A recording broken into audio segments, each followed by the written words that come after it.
बजा के ढोल के घर में आए, ढोल के घर में आए, बजा के ढोल के घर में आए, बजा के ढोल के घर में आए। मेरा है मेरा है, बजा के ढोल के घर में आए।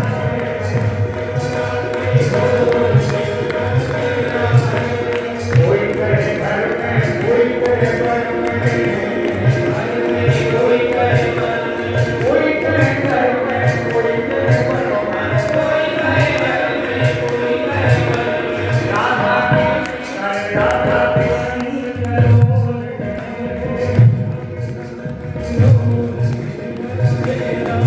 मैं तो बजा के ढोल के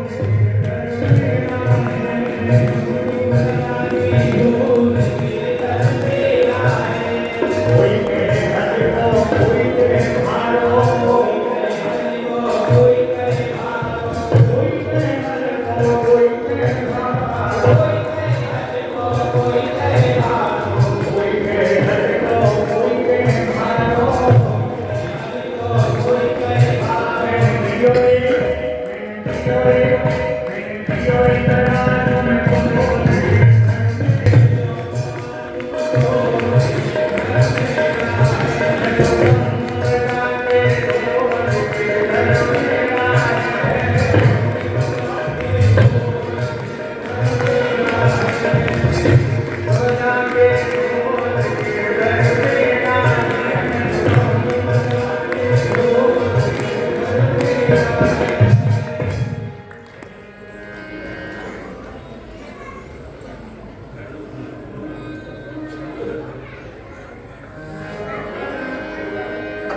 पलटा खाया काल में, पर पलटन मीरा, बदला रंग जमाने में, पर बदला मीरा रंग। साल नहाई सासना था तो भोजराजी चले गए, तो उनके पीछे पिता उनके राणा सासा चले गए। यानी जो श्री मीरा जी की भक्ति में सायक आए वो सभी स्वर्गवासी हो गए। सज्जन सज्जन सब चले गए, जो सज्जन थे वो सभी चले गए, उनके जनों की बात है। आप सभी दर्शन करें। भाई साहब, बहन आप भाभी मीरा को जो देख ही रहे हो, हम तो सोचते थी कि पिताजी और भाई साहब के जाने के बाद, उनकी मृत्यु के बाद भाभी मीरा कुछ शांत हो जाएगी, कुछ ठंडी पड़ जाएगी, और वो तो दिन प्रतिदिन बेपरवाह होती जा रही है। आप ठीक कह रही हो बहन उदा। अब मुझे भाभी मीरा के ऊपर अंकुश लगाना ही होगा। क्यों? क्योंकि ये हमारी इज्जत का सवाल है।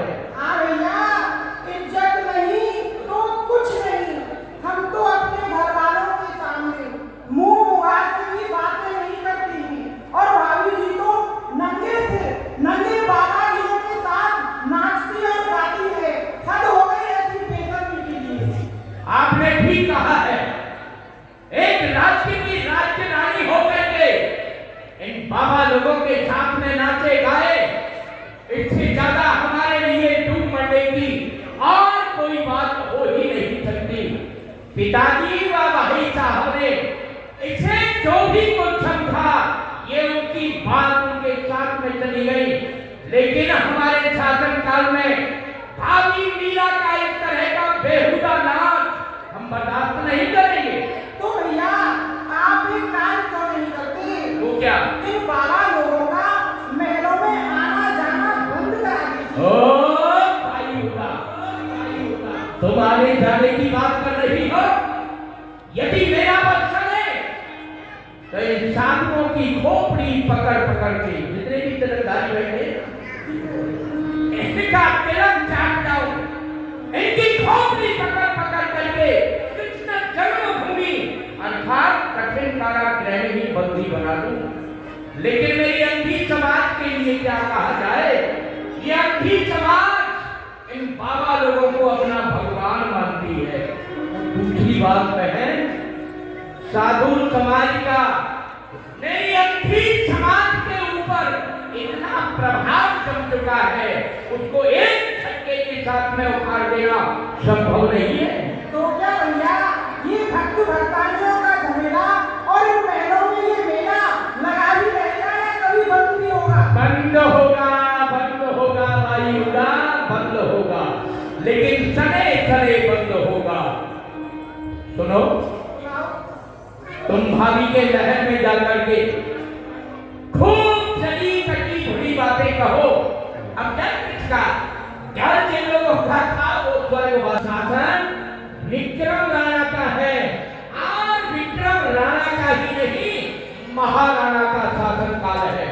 अरे भैया ये सब कार्य तो मैं कर रही हूँ, क्या? भाभी जी को चली कटी खूब सुनाती हूँ और दोनों एक चिकने घड़े की तरह है, पर पानी की एक बूंद नहीं ठहरती। ऐसे ही भाभी जी पर मेरी बातों का कोई प्रभाव नहीं होता।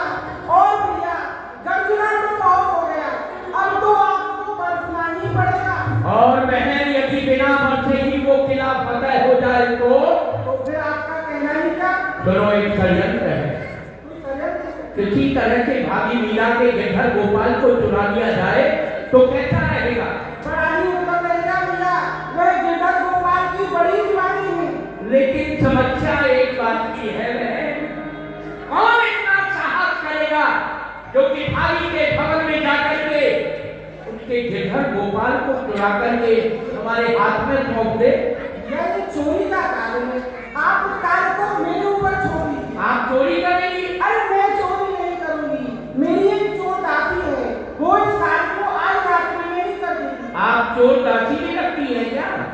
हाँ ओहो, तो ठीक है, आपकी वह चोर दासी भाई मीरा के गिरधर गोपाल को चुराने में सक्षम बनी तो हम भी तुम्हारे समक्ष ये घोषणा करते हैं कि हम उस दासी को परिपूर्ण कर देंगे।